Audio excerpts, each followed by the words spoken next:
We are just a few weeks away from Coachella, and it's not just about the artists preparing, rehearsing, getting out all their special guests that they're going to have. This is a big deal for law enforcement because, you know, we've seen in the last year some horrible things happen at large festivals like this. And this is one of the biggest.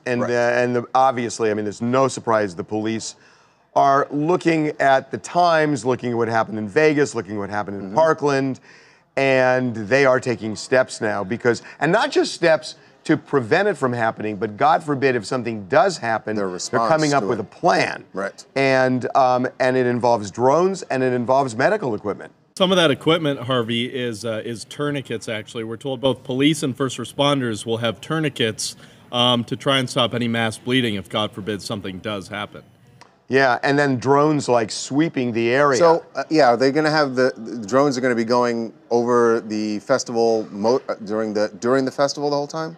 Yeah, so there's going to be drones over the whole thing, and not only are they going to kind of survey the entire crowd, but what we've learned as part of their training is they're kind of going to learn, okay, if one day, say, for instance, a trash can is in this place, the next day there's a trash can added or it's been moved or something, where you could potentially have an explosive. So they're looking for anything that seems out of the ordinary. Right.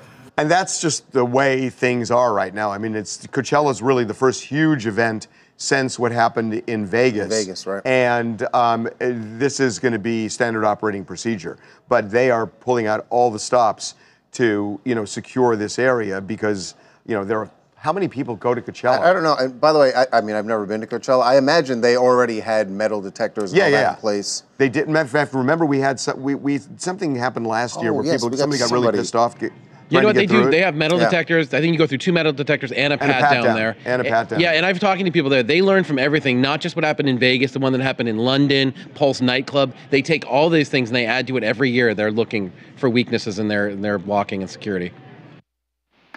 I'm Whitney. I'm from Dallas, Texas.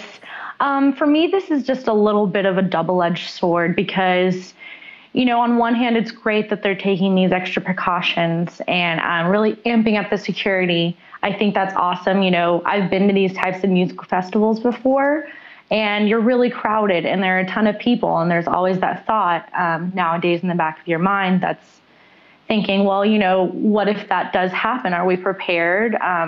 As a festival goer, you don't really have much control over that.